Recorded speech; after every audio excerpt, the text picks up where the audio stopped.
Mereka makin bingung melihat Sulam terus melangkah dan berdiri tepat di sisiku.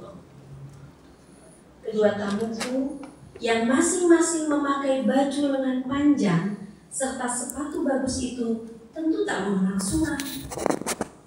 Namun siapa saja yang tinggal di antara Wangon dan Jatilawang pasti mengenal dia.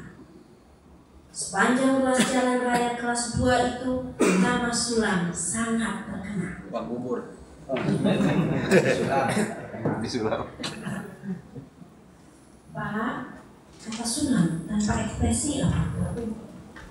Ya, jawabku. Nasi atau uang? Sulam diam. Diperlihatkannya padaku ujung celananya yang kuyup. Celana yang kedodoran itu nyangkut di perutnya dengan ikatan tali plastik. Kaosnya ada gambar yang sangat cabul di bagian punggung. Pasti anak-anak nakal telah mempermainkan Sulam. Nasi atau uang? Ulangku. Aku sudah punya uang, jawab Sulam sambil membuka tangannya. Ada kepingan logam putih di sana. Tetapi tangan itu pucat dan gemetar. Maka aku bangkit meninggalkan kedua tamuku yang duduk membisu. Sepiring nasi dan segelas teh kuberikan Sulam. Dia duduk di lantai tepat di samping kursiku. Kedua tamuku yang masing-masing memakai baju lengan panjang dan sepatu bagus itu tetap diam. Selesai makan, Sulam mengangkat sendiri piring dan gelasnya, lalu masuk ke dalam. Anak-anakku tak ada yang merasa takut kepadanya. Mereka sudah kenal siapa dia. Dan tanpa sepatah kata pun, Sulam keluar. Pastilah dia akan meneruskan perjalanannya ke pasar Jatilawang. Kedua tamuku menghembuskan napas panjang-panjang. Kukira salah seorang di antara mereka ingin bertanya tentang siapa dan mengapa lelaki kerdil berkepala seperti buah salak itu. Tetapi aku hanya tersenyum. Kukira itulah jawaban yang paling aman. Toh, kedua tamuku yang masing-masing berbaju lengan panjang dan sepatu bagus itu sudah bisa menduga sendiri siapa dia, siapa Sulam. Bahkan aku lagi-lagi hanya tersenyum ketika salah seorang tamuku bertanya apakah Sulam sering mampir ke rumahku seperti tadi. Yang penting sampean berdua tidak tersinggung karena aku menerima tamu yang kotor dan kurang sopan tadi, bukan? Kedua tamuku saling berpandangan dan tersenyum janggal. Kukira mereka akan terkejut dengan pertanyaanku. Maaf mas, aku merasa perlu bertanya demikian karena aku mempunyai banyak pengalaman dengan tamu yang kotor tadi. Lalu aku mendongeng. Suatu hari lepas maghrib Sulam datang. Kebetulan aku sedang menyelenggarakan kenduri. Gerimis yang sejak lama turun membuat Sulam basah kuyup. Aku merasa tak bisa berbuat lain kecuali menyilahkan Sulam masuk. Meski aku melihat tamuku jadi agak masam wajahnya. Setelah kutukar pakaiannya, Sulam kuajak menikmati kenduri. Dia aku bawa ke tempat persis di samping. Orang-orang yang semula duduk di dekatku menjauh. Dan kenduriku malam itu berakhir tanpa keakraban. Para tamu pulang hanya dengan ucapan basa-basi. Wajah mereka jelas berbicara bahwa mereka merasa tersinggung karena Sulam kuajak duduk di antara mereka. Semuanya lebih jelas ketika aku beberapa minggu kemudian menyelenggarakan kenduri lagi. Ternyata hanya beberapa orang yang datang memenuhi undanganku. Kedua tamuku yang berbaju lengan panjang dan bersepatu bagus itu mengangguk-angguk. Kukira keduanya merasa heran. Tetapi Tetapi aku tak tahu apakah mereka heran terhadapku atau terhadap orang-orang kenduri yang tersinggung oleh kedatangan sulam itu, atau terhadap kedua-duanya aku dan orang-orang kenduri itu. Dan kepala dua orang muda itu sudah terheran-heran. Maka lebih baik diteruskan begitu, bahwa emakku sendiri suatu ketika marah karena mendapati sulam menginap di rumahku. Ya, bagaimana lagi, Mak? Hari hujan dan sulam mampir berteduh. Karena sampai malam hujan tak reda, maka sulam kusuruh menginap di sini. Lah, kamu seperti tak tahu rumah siapa saja yang sering disinggahi orang semacam sulam bisa apes, tak ada wibawa dan rezeki, jadi tidak mau datang. Lihat tetanggamu itu, tamunya gagah-gagah, bagus-bagus, tamu malah si sulam. Bila hari tak hujan, sulam tak mau menginap di sini, Mak. Memang rumahnya kan Pasar Wangon dan Pasar Jatilawang, bukan rumahmu ini. Kamu saja yang bodoh. Mendengar dongeng itu, kedua tamuku yang berbaju lengan panjang dan bersepatu bagus tersenyum. Kali ini senyumnya lepas. Kukira mereka membenarkan sikap emakku terhadap sulam. Entahlah. Sementara itu aku teringat sulam yang saat ini pasti dalam perjalanan menuju Pasar Jatilawang. Kubayangkan langkahnya yang pendek-pendek sambil menyeret ujung celana yang basah dan bergerak. Bila perutnya tidak kelaparan, sulam selalu berjalan sambil rengeng-rengeng. Tak pernah jelas tembang apa yang didendangkannya. Kadang dalam perjalanan antara Wangon dan Jatilawang, sulam pintar meniru gaya penyiar TV meski suara yang keluar dari mulutnya hampir tak punya makna. Dan ketika kedua tamuku yang bagus-bagus itu minta diri, kukira mereka akan mencapai sulam sebelum Pasar Jatilawang.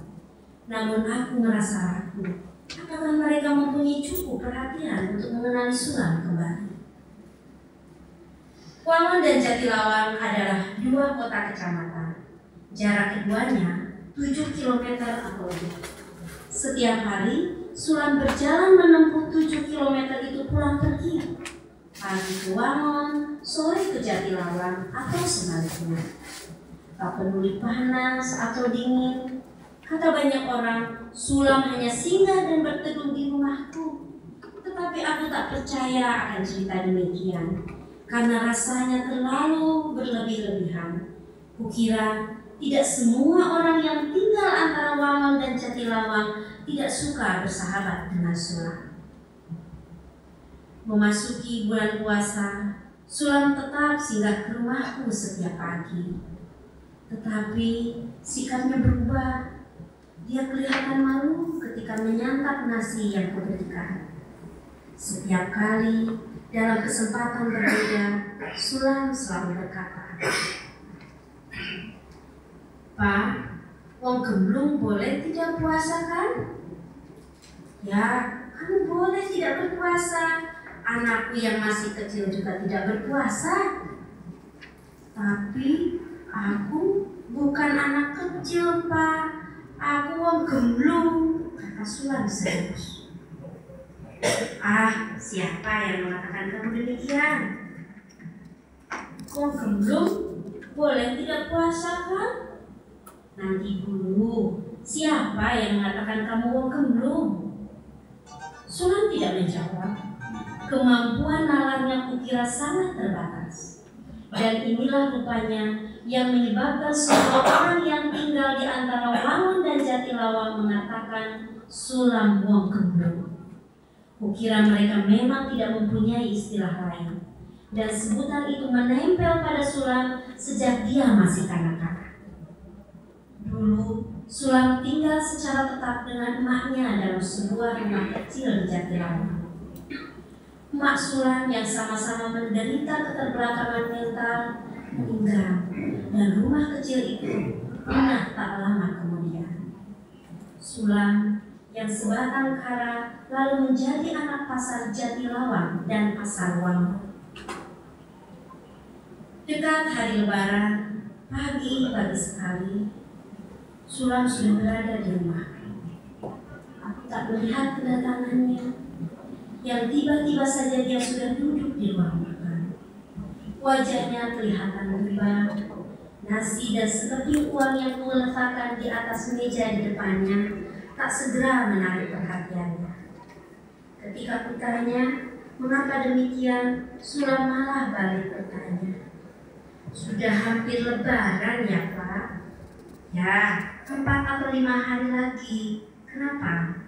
Sulam menunduk, terbengong-bengong sehingga muncul semua tanda keterbelakangan. Mestinya Lebaran ditunda sampai emak pulang. Lebaran tidak boleh ditunda, nanti semua orang marah. Tapi emak belum pulang, dia sedang pergi ke kota membeli baju. "Oh, aku tahu sekarang.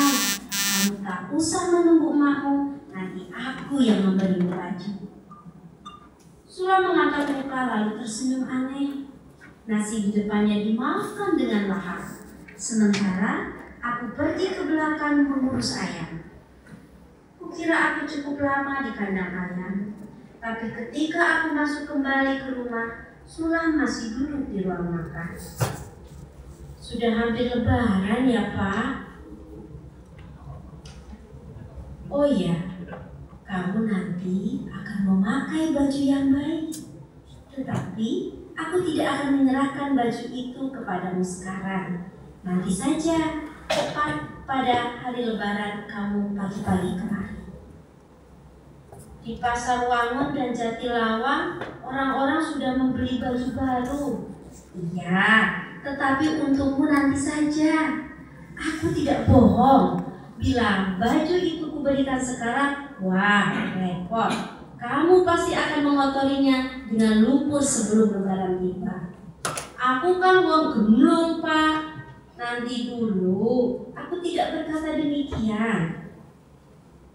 Aku ingin berkata lebih banyak, namun Sulam melangkah pergi. Wajahnya murung. Aku mengikutinya sampai ke pintu halaman. Dari belakang kuperhatikan langkahnya yang pendek-pendek, menyeret-nyeret ujung celananya yang ombat dan kelewat panjang. Celana pemberian orang. Mobil-mobil masih menyalakan lampu kecil, karena pagi sangat berkabut mendahului Sulam. Makin jauh, tubuh Sulam makin samar, dan sebelum 100 meter jauhnya, Sulam telah raih dalam keremangan pagi berkabut. Dan aku mulai menyesal, mengapa tidak memenuhi permintaan Sulam akan baju dan celana yang layak. Mengapa aku khawatir tentang kebiasaan Sulam yang suka mengotori baju yang kuberikan, atau menukarkannya begitu saja dengan sebungkus nasi rames di Pasar Wangun.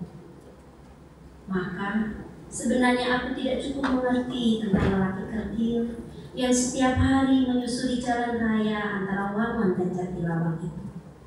Dengan demikian, aku sungguh tidak layak mengaku sebagai sahabat Sulam.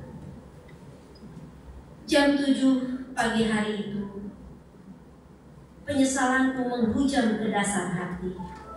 Seorang tukang becak sengaja datang ke rumah. "Pak, Sulam mati tergilas truk di batas kota Jatilawang." Bisa jadi tukang becak itu masih berkata banyak, namun kalimat pertamanya yang kudengarkan sudah cukup. Aku tak ingin mendengar ceritanya lebih jauh. Aku malu, perih. Demikian malu sehingga aku tak berani menjenguk mayat Sulam di Jatilawang, meski istriku berkali-kali menyuruhku ke sana. Sulam telah menyindirku dengan cara yang paling sarkastik, sehingga aku mengerti bahwa diriku sama sekali tidak lebih baik daripadanya. Atau memang demikianlah keadaan yang sesungguhnya. Karena dalam hati sejak lama aku percaya, setiap hari Tuhan tak pernah jauh dari diri Sulam, dan aku yang konon telah mencoba bersuci jiwa hampir sebulan lamanya, malah menampik permintaannya.